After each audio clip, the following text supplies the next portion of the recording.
The promise we forgot. There are promises you make at 16 that aren't meant to be kept. Like how we swore we'd backpack through Europe before 30. Or how we'd never speak to our exes again. Oops. Or how Mason Turner, my best friend, my partner in pranks, my safe place, turned to me during prom and said, "If we're still single at 30, let's just marry each other." I remember laughing, snorting into my soda, and asking if the deal came with cake.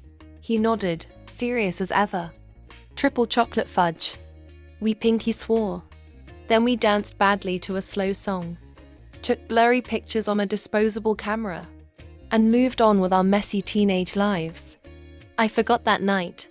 But today, on the morning of my 30th birthday, Mason Turner showed up on my doorstep, holding a ring pop, a grocery store cake, and the same crooked smile that made 16-year-old me feel safe in a world full of chaos.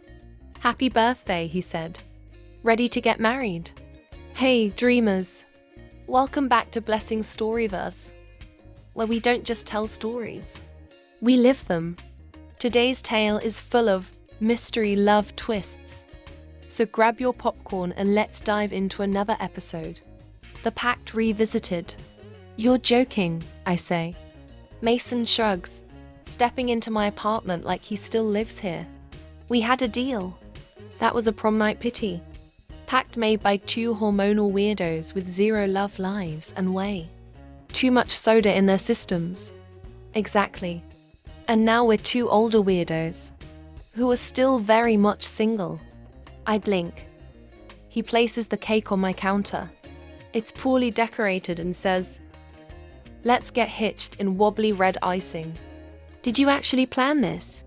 "For months," he says simply. He pulls out a little list from his coat pocket. It's torn notebook paper. Our names are at the top in messy handwriting. Marriage pact checklist. Birthday. Cake. Convince her I'm serious. He adds a check mark to the third item. My chest tightens. "Mason, this was just a joke." He looks at me, serious now. I wasn't joking then. And I'm not joking now. The glow up I never saw coming. We go for a walk. Mostly because I need air. And space. And a break from the way his shirt hugs his arms now. He's not the boy I remember. He's grown into himself, broad shoulders, calm confidence, the faintest stubble that makes him look like every late night Pinterest board I've ever made. "When did you turn hot?" I blurt. He laughs. "Somewhere between grad school and learning how to use beard oil." I look at him from the corner of my eye. "So what? You show up looking like a thirst trap and expect me to say yes to a teenage dare." He stops walking. "I'm not asking for a yes. I'm asking for a week." "A week?" "1 week to test the theory. We act like we're engaged. Do couple things. And at the end, if we both still think this is ridiculous, I'll walk away." I stare at him. My heart is sprinting. And deep down, I already know I'm going to say yes. "Fine," I say. 1 week. But I'm not wearing a veil. The list. We sit down that night to create rules. Because apparently, fake engagements need structure. He pulls out a notebook. "Okay," he says, pen in hand. "First, we go on a real date." I nod. "Second, sleep in the same bed, no funny business." His eyebrow lifts. "Define funny." I throw a pillow at him. "Third, tell our moms." We both groan. "Fourth," I say, "we kiss. Once, for science." He writes that one slowly. "For science?" "Strictly research." He smirks. "Sure." But the way his eyes linger on mine makes it clear we both know this won't be just a test. The first date, we go bowling. He lets me win and pretends I'm not cheating. Afterward, we get tacos from the place we used to skip class for. It's pouring when we walk home, and he drapes his jacket over my head, just like he used to in college. At my door, I turn to hand it back.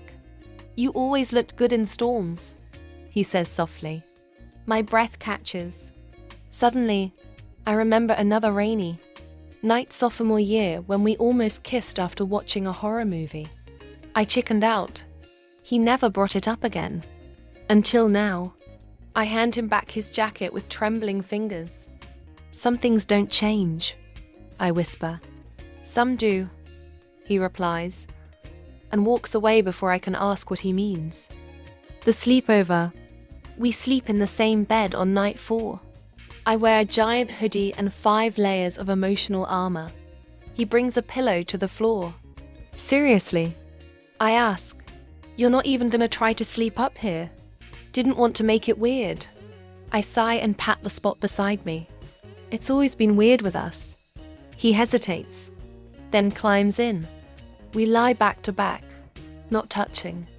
The silence stretches until I hear him whisper, "Did you ever think we missed our moment?" I close my eyes. Maybe. Or maybe this is the moment. The kiss. It's day 6. The final item on the list. We're in the kitchen, eating leftover cake. He looks at me with those maddeningly gentle eyes. Do we kiss now? One nod. Scientific purposes only. He leans in slowly, like he's giving me time to run. I don't. The kiss is soft, familiar, electric. He pulls away, forehead resting on mine. That felt nothing like science. I nod again, breathless. Yeah, more like magic. The confession. He's pacing in my living room. I moved back 6 months ago. Took the job. Rented an apartment close by. I've been counting down to your birthday like some kind of lunatic. I stare at him, stunned. I've been in love with you since we were 16, he says. But I didn't think you felt the same. So I gave us a deadline. And hoped. Mason, you don't have to feel the same. I just needed you to know. I walk over, grab his face in my hands and say, I've been waiting for you to show up. That's all I ever needed. The wedding. We get married in a city hall ceremony with 2 witnesses and a lot of laughter. He brings both a ring pop and a real ring. My dress is borrowed. His suit is wrinkled. We kiss at the end like we've been kissing forever. And maybe we have between the jokes, the games, the years of almosts. I'm marrying my best friend, he says, slipping the ring onto my hand. And I'm marrying the boy who always kept his promises. I reply. The cake tastes better now. We eat cake on our honeymoon. Triple chocolate fudge. Just like he promised. I find the original pact list folded in his wallet. Sentimental much? I tease. He shrugs. Only about you. I smile and rest my head on his shoulder. Some love stories start with sparks and explosions. Ours started with a dumb promise and a ring pop. And somehow, it turned into forever. And that's another episode from Blessing's Storyverse. If this story hit you in the feels, leave a like, drop your thoughts in the comments. And don't forget to subscribe because trust me, the next plot twist is even crazier. Bye.